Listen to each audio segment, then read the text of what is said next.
Good day, everyone. I am Camille A. Gadingan, a third year BS Ed English student, and I will be your discussant for today. Before anything else, let us know first the objectives of this discussion. At the end of this lesson, the learners will be able to identify the four elements of curriculum designing, explain the relationship of the four elements, and acknowledge the importance of the elements in the teaching and learning process. Now let's start with a brain warm-up activity. In your own understanding, what is curriculum?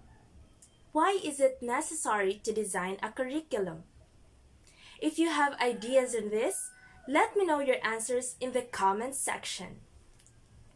Let us now proceed to the main discussion. Based on what I have searched, there are four elements of curriculum designing, and I will be discussing only two because my groupmate Miss Realyn Fernandez will discuss the other two elements. According to Tyler, often called the grandfather of curriculum design, it is essential as a part of comprehensive theory of organization to show what elements of curriculum will serve satisfactorily as organizing elements. The appropriate coordination of elements of curriculum would guarantee the success of a curriculum. There is no consensus among the experts on elements of curriculum, but the most four common points of view concerning this issue are objectives, content or subject matter, methods or learning experiences, and evaluation. These four basic elements of curriculum are essential and interrelated to each other. Aims, goals, and objectives can be simplified as what is to be done. The subject matter or content is what subject matter is to be included. The learning experiences is what instructional strategies, resources, and activities will be employed, while curriculum evaluation is what methods and instruments will be used to assess the results of the curriculum. Let us start with the first element, which is curriculum objectives.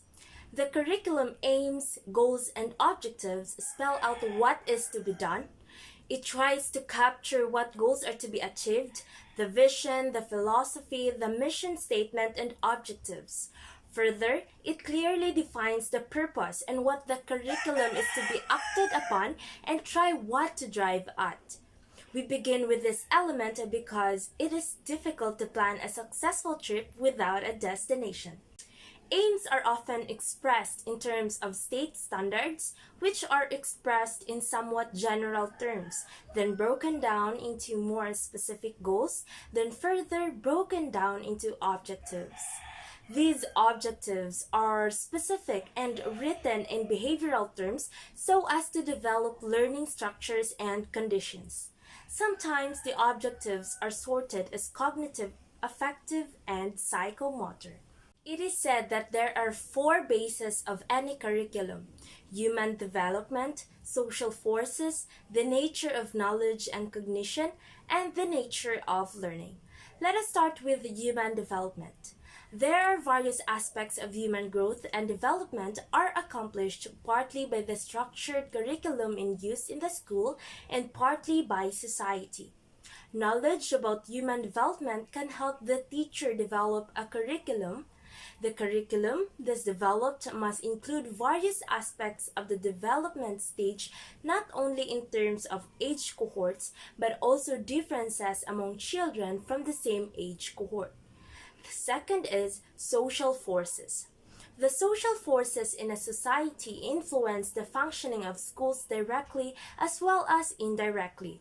These social forces are reflected in social goals, cultural uniformity and diversity, social pressures, social change, future planning, and concepts of culture. The curriculum design includes the social-cultural background of the learner. Our country is multicultural and has a long recorded history. The social forces represent a bewildering variety as well as complexity. These social forces determine the social agenda of education. The curriculum reflects contemporary social forces and helps shape society. The third one is the nature of knowledge and cognition. The nature of knowledge and cognition is yet another basis of the curriculum. What distinguishes knowledge from information? How do children transform information into knowledge? What knowledge is most worthwhile? What is the nature of thought processes?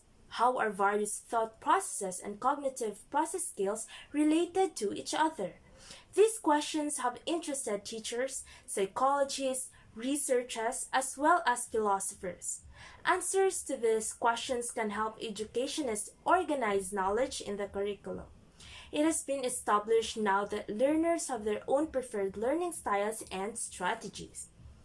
It includes the cognitive characteristics of the learner, and a good curriculum should therefore provide alternative paths for teaming according to different dreaming styles of students. And lastly, nature of learning. Various aspects of the learning process have been well researched, though we have not been able to reveal the entire process. This has given rise to a number of learning theories, chief among this being the behavioristic theories and cognitive theories. These learning theories recommend different approaches to the task of curriculum planning. Curriculum specialists cannot ignore the role of these theories because most of these are scientific in their orientation.